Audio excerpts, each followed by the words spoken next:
ఇవాళ జగన్మోహన్ రెడ్డి మళ్ళీ హైకోర్టులో నాకు ప్రతిపక్ష హోదా ఇవ్వండి అన్నట్టు కూడా పిటిషన్ దాఖలు చేశారు. ఏం చెప్తారు? మరియు గవర్నమెంట్ ఎటర్ ముందుకెళ్తుందంటే ఏం చెప్తారు సార్? ఇందులో గవర్నమెంట్ వెళ్ళేది ఏమి ఉండదు సార్.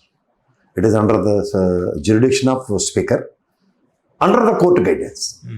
ఇప్పుడు కోర్టు డైరెక్షన్ ఎలా ఉంటుందంటే, గౌరవ కాన్స్టిట్యూషన్కి ఉన్న అమెండ్మెంట్సే మీరు లా చదివినోళ్ళు, నేను లా చదివినోను. కాన్స్టిట్యూషన్లో వాట్ అపోజిషన్ దాని గురించి ఏదైతే ఎబ్రివేషన్ ఉందో అదే సబ్మిట్ చేస్తారు. దానికి డైరెక్షన్ ఇస్తుంది గౌరవ న్యాయస్థానం. తర్వాత రెఫరెన్సెస్ వాజ్పేయి గారికి ఏమైందో, నెక్స్ట్ రామారావు గారి గవర్నమెంట్లో ఇక్కడ కాంగ్రెస్కి ఏమైందో, these are all so many options to be explored. So ఈ ఆప్షన్స్ అన్నిటితోనూ గౌరవ న్యాయస్థానం ఇచ్చే డైరెక్షన్ మీద ఆధారపడి ఉంటుంది.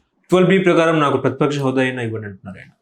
ప్రతిపక్ష హోదా వస్తుంది, పార్టీకి ప్రతిపక్ష హోదా వచ్చి ఫ్లోర్లో ఎవరో ఒకరికి మాట్లాడడానికి అవకాశం వస్తుంది. అది జగన్మోహన్ రెడ్డి అయినా అవ్వచ్చు, లేదంటే ఆయన చూస్ చేసుకుని ఎవరికైనా సరే అవ్వచ్చు. అది జరుగుతుంది తథ్యం. బికాస్ కాన్స్టిట్యూషన్ పరంగా మేము ఎట్లా ఇస్తామన్నట్టు కూడా ఇటు అది ప్రజలు, అదే చెప్తున్నానండి, ప్రజా ఇవ్వాలి అన్నది కూడా 12Bలో ఎబ్రివేషన్ వస్తారు చూడండి, చాలా క్లియర్గా ఉంది. ఏమని, ప్రజాస్వామ్యంలో ప్రజలు ఎన్నుకున్న ఒకడైనా అవ్వచ్చు. ఇఫ్ ఆడ్ మ్యాన్ అవుట్ లాగా అతను మొత్తం కూటమే ఉంది కదా ఇవాళ, అందరూ ఫ్లోర్లో కూటమి తప్ప మిగిలింది 11 సీట్లతో ఉన్న జగన్మోహన్ రెడ్డి వైఎస్ఆర్సీపీ పార్టీయే. ఆబ్వియస్లీ ఏ విధంగా ఆప్షన్ ఎక్స్ప్లోర్ అవుతుంది? It's very clear and evident అనే ఎక్స్ప్లోర్ అవుతుంది. కాదు, లేదా జనసేన ఇప్పుడు కూటమి నుంచి విడిపోయి కూర్చుంది అనుకోండి, అరే 21 స్థానంలో ఉన్నాయి కాబట్టి వాళ్ళకి ఇవ్వాలి. ఎగ్జాంపుల్ చెప్తున్నా, అంతేగాని ఇక్కడ మళ్ళీ అప్పుడు వైఎస్ఆర్సీపీకి ఇస్తారా వీళ్ళకి ఇస్తారా అన్నది కాదు. కూటమిలోంచి బయటకు ఎవరైనా వచ్చారు అనుకోండి, ఉదాహరణకి బీజేపీ వచ్చింది, జనసేన వైఎస్ఆర్సీపీ బీజేపీ కలిసి ఫ్లోర్లో కూర్చున్నారు అనుకోండి ఎగ్జాంపుల్, ఆబ్వియస్లీ అపోజిషన్ స్టేటస్, అపోజిషన్లో ఇద్దరికి కలిపి ఇవ్వాలి. ఇవన్నీ చాలా ఎవిడెన్సెస్ ఉన్నాయి. ఇప్పుడు ఒక విధంగా చెప్పాలంటే, ఇప్పుడు సభలో ఓ సభా మర్యాదలు అన్నది కనుక జరుగుతుంటే, నాకైతే 14 నుంచి 19 చూసినా, 19 నుంచి 24 చూసినా, ఇప్పుడు కొత్తగా చూసినా, నేను లోకేష్ గారి పదజాలం చూసిన తర్వాత ఎవరిలోనూ మార్పు రాలేదని ఖచ్చితంగా చెప్పచ్చు. ఎప్పుడు నిన్న జరిగిన ఎందుకంటే అదొక దేవాలయం, ఒక చర్చి, ఒక మసీదు లాంటి గౌరవ అసెంబ్లీ మండలి సమావేశాల్లో ఆ విధమైన అబ్యూజివ్ లాంగ్వేజెస్, అంటే అవి రికార్డు నుంచి తొలగించే భాషనే చెప్తారు దాన్ని. అలాంటి భాష ఉచ్చరిస్తున్నప్పుడే ఇంకా డెకరం మిస్ అయినట్టే కదా.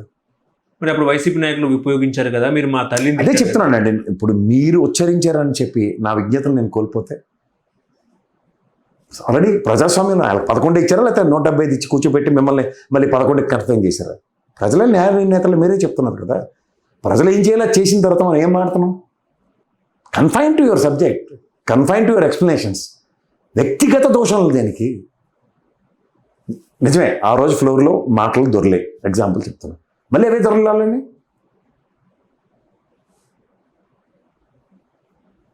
నిజంగా చెప్పాలంటే మీరేం చేశారో దేవుడికి తెలుసు, కానీ ప్రజలు ఏం చేయాలో అది చేశారు. ఇది ఎందుకు గమనించట్లే మీరు? ఉదాహరణకి భువనేశ్వరమ్మ గారిని ఫ్లోర్లో అన్న మాటే అనుకుందాం.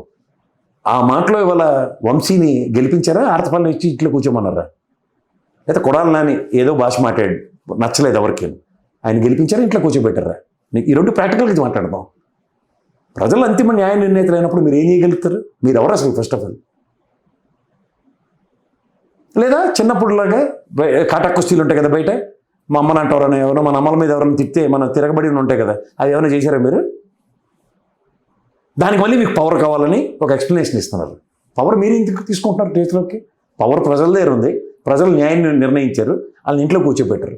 ఇంకా నేను పర్సనల్ వెంజెండా తీర్చుకుంటానంటే ఆయన ఏదో మాటలు దొరలొచ్చు, మీరు చేతల్లో చేసి చూపిస్తున్నారు. తేడా ఏముంది? అవునంటారు కదంటారు నా దగ్గర. అవును, కానీ ఆయన మీరు గతంలో 5 ఏళ్ళు మీరు ఏం చేశారు దాన్ని వేరే విధంగా మాట్లాడారు, కానీ నేను తెలుగు భాషలో మీరు ఏం చేశారు ఈ 5 ఏళ్ళు అన్నట్టు కూడా మీరు మాట్లాడారు. అవునండి, 5 ఏళ్ళు ఏం చేశారు అన్న దానికి కళ్ళ ముందు కనబడుతున్న వాటికి ప్రజలు మీకు న్యాయం నిర్ణయించి మీరేం చేస్తారని మీకు చేయండి అని ఇచ్చారు.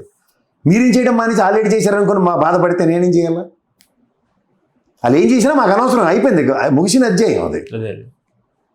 ముగిసిన అధ్యాయాన్ని మళ్ళీ మీరు తవ్వి పాత రాతి యుగంలో రాయలతో మంటను తెచ్చారట, ఈ కథలు మాకెందుకంట? ఇప్పుడు వైసీపీకి ప్రతిపక్ష హోదా అంశం ఇచ్చినా కూడా వాళ్ళకు 10% ఓట్ బ్యాంక్ కూడా లేదు. కాకపోతే వాళ్ళు 10% ఓటు బ్యాంక్ 40% ఓటు బ్యాంక్ ఉంది. అంటే 10% ఓట్లు రాలేదు, 10% వచ్చింటే మేము హోదా ఇచ్చేవాళ్ళం అన్నట్టు కూడా మాట్లాడుతున్నారు. ఆ మాటకు వస్తే మీకు 40% ఓటు బ్యాంక్ దగ్గర వచ్చి 23కే పరిమితం అయ్యారు కదా మీరు. పర్సంటేజ్ ఆఫ్ ఓట్లకి ఇదే కదా అసలు ఎలక్షన్ కమిషన్ మీద అందరూ గలం వినిపిస్తుంది. దేనికి క్లారిటీ లేదు కదా. సీట్లకు percentage clarity, single digit percentage వచ్చిన ఒక పార్టీకి 21 స్థానాలు వచ్చాయి. దానికి ఏం చెప్తారు? 100% స్ట్రైక్ రేట్ అని అలా మాయబజార్లో వేసుకుని వేరతాడు వేసుకుని తిరుగుతున్నారు వాళ్ళు. ఏం చేయాలా? స్టాటిస్టిక్స్ మీరే ఇస్తున్నారు మాకు ఎక్కడి నుంచి అవుట్ ఆఫ్ ద బాక్స్ రావు కదా. అంటే ఇప్పుడు 40% ఓట్ బ్యాంక్ ఉంది కాబట్టి మీకు 40% ప్రజలు ఓట్లు వేశారు కాబట్టి వాళ్ళ తరపున ఎందుకు రావట్లేదు, వాళ్ళ తరపున ఎందుకు గలాన్ని వినిపిస్తలేరు అనేది ప్రశ్న. ఇప్పుడు వాళ్ళ తరపున గలం వినిపించడానికి సముచిత సమయం. ఓకే సరే, ఒకటి అపోజిషన్ స్టేటస్ ఇవ్వండి అన్నది ఏంటంటే పార్టీకి.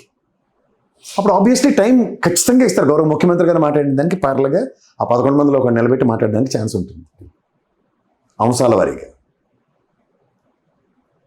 అది చర్చ అవుతుంది. ప్రధానికి మెడికల్ కాలేజ్ పీపీపీ చంద్రబాబు గారు ఇచ్చారు చూడండి, అదే అపోజిషన్గా ఆయన ఉండుంటే ఇట్స్ కౌంటర్ ఆర్గ్యుమెంట్.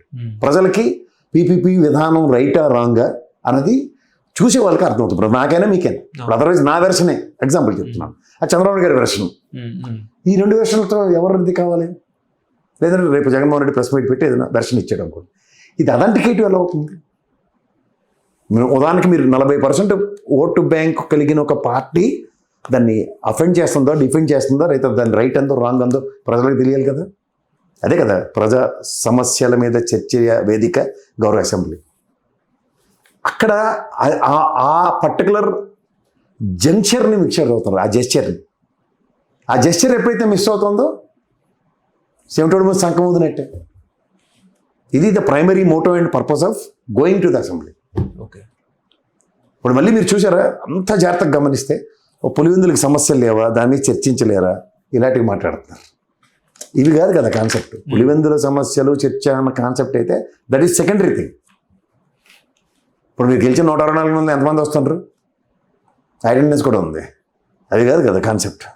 ఇప్పుడు ఉదాహరణ ఏంటంటే హెచ్సియు హైదరాబాద్ యూనివర్సిటీ భూముల్ని ప్రైవేటీకరణ చేస్తేనే ఇక్కడ యువత గగ్గోలు పెట్టింది. ఆ సుప్రీంకోర్టు కూడా దీని మీద ఎవరు కూడా అడవుల్ని ముట్టుకోవద్దు అన్నట్టు, ఆ భూమిలో కూడా ఎవరు కాలు పెట్టొద్దు అని చెప్పేసి కూడా సుప్రీంకోర్టు స్టే ఇచ్చింది. కానీ ఇదే కారణం, ఇక్కడ అపోజిషన్ స్టేటస్ ఉండి అపోజిషన్ పార్టీ ఉంది. ఇది ప్రజలు గ్రహించగలరు. అదే కదా సార్, ప్రజల సమస్యలప్పుడు అపోజిషన్ పార్టీకి స్టేటస్ ఉంటే ఖచ్చితంగా వాళ్ళు చేసేది ఎవిడెన్స్ అండ్ సిచ్యువేషన్ పరంగా సొల్యూషన్ ప్రాస్పెక్ట్లో ఉంటుంది. ఇది ఎప్పుడైతే ఉండదో ఏమవుతుందంటే ప్రజా సమస్యల మీద అపోజిషన్ పరంగా వాదించడానికి ఇండివిజువల్ ఫైటే మిగులుతుంది. పాపం కమ్యూనిస్ట్ పార్టీ వాళ్ళు చేస్తుంటారు. విల్ దే గెట్ మైలేజ్ వాళ్ళకి వస్తుంది, బట్ ఫ్లోర్ ఆఫ్ ద హౌస్లో డిస్కషన్ డిబేట్ అవుతూ ఉంటుందా లేదా? ఇది జరుగుతుంది అవతల వాళ్ళకి. ఇది కనుక మనం సిచ్యువేషన్ బట్టి వీళ్ళకి ఆ అవకాశం కనుక ఉంటే ఫ్లోర్ ఆఫ్ ద హౌస్లో క్రెడెన్షియల్స్ మాట్లాడడానికి అవకాశం ఉంటుంది. అక్కడే వాళ్ళకి 1, 2, 3 అయ్యాయి అనుకోండి, దాని మీద ముందుకెళ్ళడానికి ఎలా ఉంటుంది? వాకౌట్ చేసిన అపోజిషన్ దీని మీద ఈ ఎవిడెన్సెస్ సబ్మిట్ చేసిన తర్వాత కూడా ప్రభుత్వం మూర్ఖంగా నిర్ణయం తీసుకుంటుంది. ఇలాంటివన్నీ అట్రిబ్యూట్ అవుతాయి. సిఎస్ కూడా సుప్రీంకోర్టు జైలుకి వెళ్ళాలంటే కూడా హెచ్చరించింది. ఒకవేళ అడవుల్లో బుల్డోజర్లు పంపిస్తే, అడవులు కాదు కానీ యూనివర్సిటీలో బుల్డోజర్లు పంపిస్తే. కానీ అలాంటిది ఏపీలో ఎందుకు ఈ రకంగా ఎవరు సుప్రీంకోర్టు తలుపు తడతలేరు, దాని మీద ఎవరు మాట్లాడతలేరు, పీపీ మీద అసలు ఉద్యమమే లేదు అసలు అన్నట్టు ఏం చెప్తారు? ఉద్యమమే లేదంటే మనం చూపించారు కదా సార్, 19వ తారీఖు జరిగిన చూసారు కదా ప్రతి కాలేజ్ దగ్గర. ఈ ప్రభుత్వం కూడా ఏం చేసింది, ఎక్కడికక్కడ అందరిని నిలువరించుకుంటూ ఉంది కదా. ఇవి నెక్స్ట్ లెవెల్కి వెళ్తాయి. ఇప్పుడు ఒక ఇష్యూ, ఇప్పుడు అమరావతి అనగానే ప్రజల్లోంచి ఎలా వచ్చింది, అక్కడ డిసెంట్ మొదలైంది కదా. అలాగే పీపీపీ అనగానే డిసెంట్ తెలియజేస్తూ కాన్సెప్ట్ ముందుకెళ్తుంది. వాళ్ళు కూడా సుప్రీంకోర్టు దాకా వెళ్ళలేదు అమరావతి సమస్య మీద. అవును, జ్ఞాపకం ఉందా మీకు? సేమ్ అదే జరుగుతుంది.